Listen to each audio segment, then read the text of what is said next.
So hello everyone. Today session we will discuss about detail how to qualify UGC NET in just 40 or 45 days. Complete strategy, light timetable, preparation strategy. So student आज का जो session है specially dedicated है UGC के net वाले student जो अभी दिसंबर का फॉर्म रनिंग है और टारगेट कर रहे हैं प्रिपरेशन के लिए, जिनका एग्ज़ाम जनवरी में कंडक्ट हो रहा है।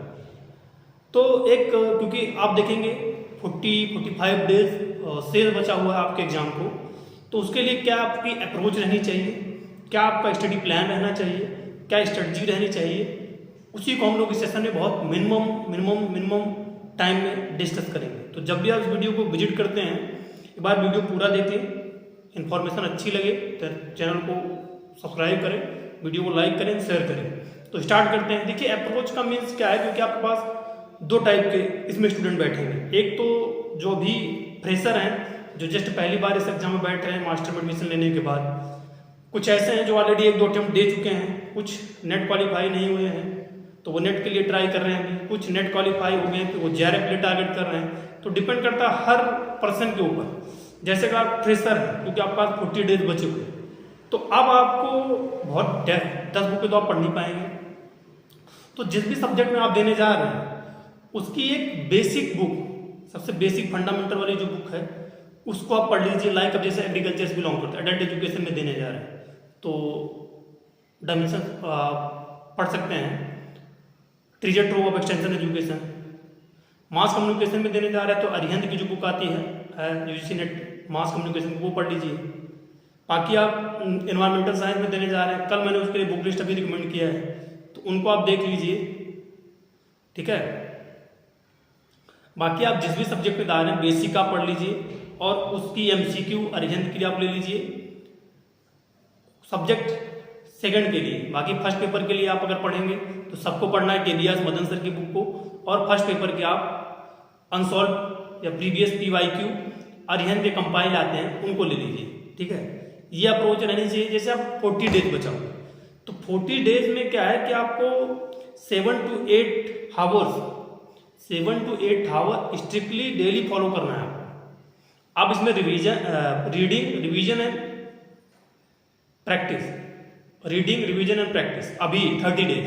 फिर आप 30 डेज की आपका जब 10 डेज बच जाता है एग्जाम में, आपके 8 डेज बच जाता है, तो आपको रिवीजन प्रैक्टिस ये करना है, ठीक है। बाकी अगर फ्रेशर आप हैं तो जिस भी सब्जेक्ट कंसर्न में आप जा रहे हैं, अगर प्योर से आप बिलोंग करते हैं तो एनसीईआरटी की बुकें आप जरूर पढ़ें।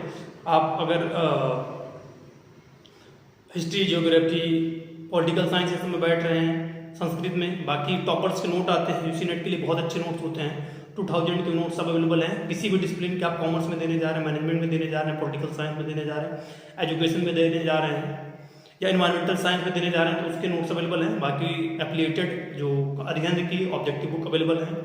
पेपर फर्स्ट के लिए आप केबीएस मदन सर की बुक फॉलो करिए और टेक्स्ट बुक पे जाके फर्स्ट पेपर के लिए आप मॉक टेस्ट लगाइए, वो ज़्यादा हेल्पफुल रहेगा आपके लिए। दूसरी आप कंसर्न सब्जेक्ट के कुछ के मॉक टेस्ट अवेलेबल हैं टेक्स्ट बुक पे, तो उसको आप लगा सकते हैं। बाकी सबसे ज़्यादा क्या इसमें रोल होता है, पीवाईक्यू जरूर आप सॉल्व करिए, वो भी लास्ट के 10 डेज आप सॉल्व करेंगे। या डेली आप अगर 8 घंटे की पढ़ाई कर रहे हैं तो 1 घंटे पीवाईक्यू लगाने के लिए रखिए, 1.5 घंटे आप 5 घंटे पढ़िए। 5 घंटे में आप 3 घंटे पढ़ सकते हैं, 2 घंटे रिविजन के लिए रखिए, 2 घंटे आप पीवाईक्यू। 1 महीने अगर फॉलो करेंगे तो थोड़ा सा अभी क्योंकि कम समय है, पहले से आपने आप ये दूसरा तीसरा अटेम्प्ट है, नहीं हुआ तो आप प्रैक्टिस पे ज़्यादा ध्यान दीजिए।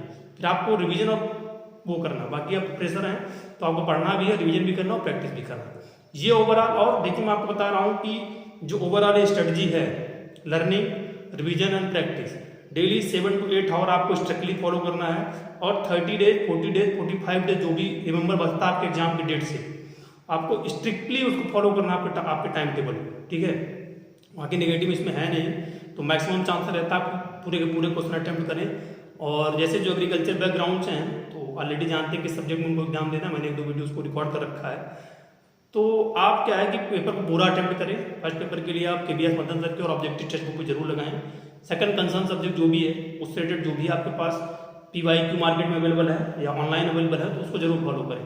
यूजीसी नेट का पैटर्न क्या है कि अगर आप जेआरएफ के लिए शॉर्ट लिस्ट होना चाहते हैं तो फर्स्ट पेपर में आपको मिनिमम 36 37 क्वेश्चन राइट आपके होने चाहिए, और जितना 40+ आप अटेम्प्ट को या आपके सही हो रहे हैं वो और चांसेस आपके जेआरएफ शॉर्ट लिस्ट होने के हो जाते हैं। बाकी कंसर्न सब्जेक्ट आप जिस भी डिसिप्लिन से हैं, अगर आप 70 के अराउंड पहुंचा रहे हैं 100 में 65 70 तो चांसेस हैं आप जेआरएफ में शॉर्ट लिस्ट होने के।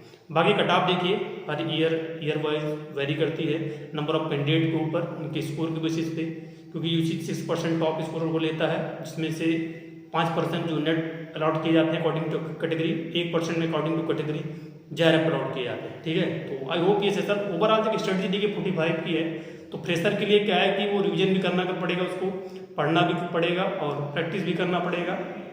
और अगर आप पहले से दे रहे हैं तो रिवीजन और प्रैक्टिस करें। कुछ और आपके डाउट्स होंगे, क्वेश्चन होंगे तो कमेंट सेक्शन में आप पूछ सकते हैं। बाकी जनवरी में आपका एग्जाम शेड्यूल है, बहुत समय नहीं बचा है, एकदम आप समय दे दीजिए रिवीजन पे, प्रैक्टिस। ठीक है, कुछ और आपके डाउट्स होंगे, क्वेश्चन होंगे तो आप पूछ सकते हैं। So thank you very much.